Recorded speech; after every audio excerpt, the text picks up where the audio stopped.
ಅಕ್ಕಿ ಹಿಟ್ಟಿನಿಂದ ಮಾಡುವ ವಡೆಯನ್ನು ಇವತ್ತು ನಿಮಗೆ ತಿಳಿಸ್ಕೊಡ್ತೇನೆ. ಒಂದು ಸ್ವಲ್ಪ ಅಕ್ಕಿಯನ್ನು ಆರಿಸಿ, ನಿಮಗೆ ಬೇಕಾದಷ್ಟು ಅಕ್ಕಿನ ನೆನೆಸಿ ಆರಿಸಿಟ್ಕೊಂಡು ಅದನ್ನು ಮಿಕ್ಸಿಯಲ್ಲಿ ಹಾಕಿ ಅಥವಾ ಬೀಸುಕಲ್ಲಾಗಿ ತರಿಯಾಗಿ ಬೀಸಿಟ್ಕೊಳ್ಬೇಕು. ಒಂದು ಕಡೆ ಬೀಸಿಟ್ಕೊಳ್ಬೇಕು. ಅದಕ್ಕೆ ಸ್ವಲ್ಪ ಉದ್ದಿನ ಬೇಳೆಯನ್ನು ನೆನೆಸಿಟ್ಕೊಳ್ಬೇಕು. ಅದಕ್ಕೆ ಜೀರಿಗೆ, ಸ್ವಲ್ಪ ಬೆಲ್ಲ, ಕರಿಬೇವಿನ ಸೊಪ್ಪು, ಸ್ವಲ್ಪ ಅರಿಶಿನ ಹಾಕಿ ಅದನ್ನು ಮಿಕ್ಸಿಯಲ್ಲಿ ಚೆನ್ನಾಗಿ ಹೊಡ್ಕೊಳ್ಬೇಕು. ಅಂದರೆ ಅದನ್ನು ಬೀಸ್ಕೊಳ್ಬೇಕು.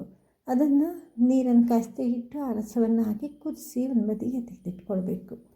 ಅದನ್ನು ಈ ಅಕ್ಕಿ ಹಿಟ್ಟನ್ನೇ ಮಾಡಿಕೊಂಡಿರ್ತೇವೆ ಅದಕ್ಕೆ ಹಾಕಿ ಚೆನ್ನಾಗಿ ಮಿಲಿದು ಸ್ವಲ್ಪ ನೆನೆಸಿಡಲಿಕ್ಕೆ ಬಿಡಬೇಕು. ಆನಂತರ ಅದನ್ನು ಸಣ್ಣ ಸಣ್ಣ ರೊಟ್ಟಿ ಥರ ಬಡಿದು ಅದನ್ನು ಕುದಿತಾ ಇರೋ ಎಣ್ಣೆಯಲ್ಲಿ ಹಾಕಿ ಅದನ್ನು ತಾಳಿಸ್ಬೇಕಿದ್ರೆ ಸ್ವಲ್ಪ ಚೆನ್ನಾಗಿ ತಾಳಿಸ್ಬೇಕು. ಅದು ಉಬ್ಬಿ ವಡೆ ಆಗ್ತದೆ. ಅಕ್ಕಿ ವಡೆ ನಿಮಗೆ ರೆಡಿ ಆಗ್ತದೆ. ಇದನ್ನು ಮಲೆನಾಡು ಭಾಗದಲ್ಲಿ ಹಬ್ಬ ಹರಿದಿನಗಳಲ್ಲಿ, ಚೌತಿ ಅಂಥ ವಿಶೇಷ ಹಬ್ಬಗಳಲ್ಲಿ ಅಕ್ಕಿ ವಡೆಯನ್ನು ಮಾಡುವುದು ವಾಡಿಕೆ. ಇದನ್ನು ಹಬ್ಬ ಹರಿದಿನಗಳಲ್ಲಿ ವಿಶೇಷವಾಗಿ ಮಾಡ್ತಾರೆ. ಯಾವುದೇ ಒಂದು ಶುಭ ಸಂದರ್ಭದಲ್ಲಿ ಕೂಡ ಇದನ್ನು ಈ ಅಕ್ಕಿ ವಡೆಯನ್ನು ಮಾಡುವುದು ಮಲೆನಾಡು ಭಾಗದಲ್ಲಿ ಪ್ರತೀತಿ. ನೀವು ಕೂಡ ಒಮ್ಮೆ ಟ್ರೈ ಮಾಡಿ ನೋಡಿ.